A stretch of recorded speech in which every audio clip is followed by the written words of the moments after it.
Exercise 8.1 10th Max. A teacher asked the students to complete 60 pages of a record notebook. 8 students have completed only 32, 35, 37, 30, 33, 36, 35, 37 pages. Find the standard deviation of page completed. ஒரு teacher வந்து ஸ்டூடெண்ட்ஸ்கிட்ட சொல்லியிருக்காங்க 60 பேஜஸை record note முடிச்சுட்டு வாங்கன்னு இருக்காங்க. 8 students என்ன பண்ணியிருக்காங்கன்னா 32, ஒரு பையன் 32, 35 இப்படி முடிச்சிருக்கிறாங்க. இப்போ முடித்த பக்கத்தோட அந்த பேஜோட ஸ்டாண்டர்ட் டிவியேஷன் கேட்டிருக்காங்க. அப்போ கொடுத்துருக்க பேஜை என்ன பண்ணுறோம் அப்படின்னா அசெண்டிங் ஆர்டரில் எழுதிக்கிடுதோம். 30, 32, 33, 35, 35, 36, 37, 37. மொத்தம் எத்தனை ஸ்டூடெண்ட்ஸ்? 8 ஸ்டூடெண்ட்ஸு. அப்போ நம்ம இதுக்கு அசியூம்டு மீன் பார்க்க போகிறோம். அசியூம்டு மீன் பார்க்கும்போது என்ன செய்கிறோம் அப்படின்னா மொத்தம் 8 ஸ்டூடெண்ட்ஸுங்கிறதுனால இந்த ரெண்டும் தான் வந்து நடுவில் இருக்கும், சென்டரில் இருக்கும். அப்போ இதை அசியூம்டு, இதுக்கு ஆவரேஜ் கண்டுபிடிக்கிறோம். ஆவரேஜ் கண்டுபிடிக்கும்போது என்ன கிடைக்கும்? A ஈக்குவல் டு 35 தான் கிடைக்கும். அப்போ இதுதான் ஸ்டாண்டர்ட் டிவியேஷன். அப்போ D equal to X minus A. அப்போ 30 minus 35 equal to -5. 32 minus 35 equal to -3. 33 minus 35 equal to -2. 35 minus 35 equal to 0. 35 minus 35 equal to 0. 36 minus 35 equal to 1.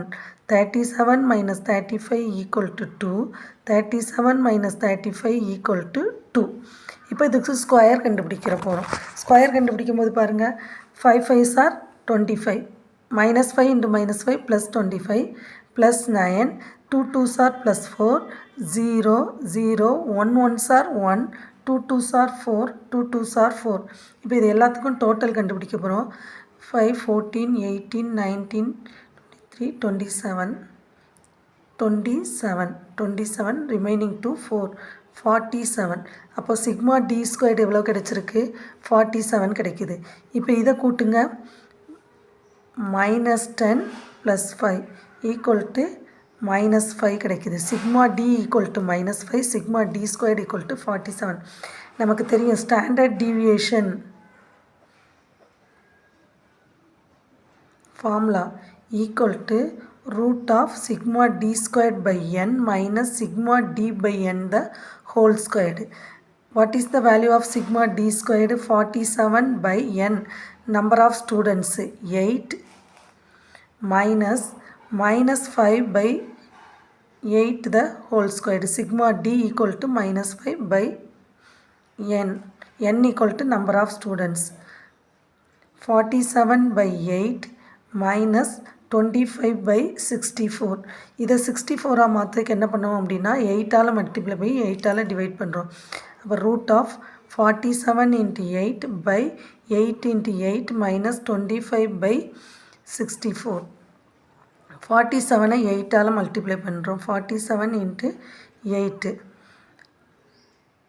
376. அப்போ 376 by 64 minus 25 by 64. இதுலேருந்து இப்போ 25 கழிக்கணும். 367லேருந்து 25 கழிச்சிங்க அப்படின்னா என்ன கிடைக்கும்? 351 equal to square root of 351 by 64. 351 64ஆல் divide பண்ணிக்கிடுவோம். ஃபஸ்ட்டு டிவைட் பண்ணும்போது என்ன கிடைக்கும்னா 5 டைம்ஸு 320. 5 into 64 320. 1 3 0 சேர்த்துக்கிடும். இங்கே புள்ளி வச்சுக்கிடுவோம். அப்போ என்ன கிடைக்கும் பாருங்கள், எத்தனை தடவை இருக்கும்? 4 டைம்ஸ் இருக்கும். 4 4s are 16 remaining 2. 4 4s are 16 remaining 1 25. 54 0. how many times? 8 times இருக்குது. அப்போ ஸ்கொயர் ரூட் ஆஃப் 5.48. இப்போ இதுக்கு ஸ்கொயர் ரூட்டு கண்டுபிடிக்கணும். 5.48க்கு 2 2s are 4 ரிமைனிங் 1. 48 கீழே இருக்குதோ 48. இந்த 2வை 2ஆல் மல்டிப்ளை பண்ணோம். எத்தனை தடவை இருக்கும்னா 3 டைம்ஸு. அப்போ இங்கேயும் 3 போடுதோம். 3 3s are 9. 3 4s are 12. 0 சேர்க்குறோம். அடுத்து எத்தனை தடவை இருக்கும் அப்படின்னு பார்த்தீங்கன்னா இதை 46. how many timesனா 4 times. அப்போ ஆன்சர் 2.34. அப்போ ஸ்டாண்டர்ட் டிவியேஷன் என்ன மதிப்பு அப்படின்னா 2.34. ஈஸியாக இருக்குது பாருங்கள்.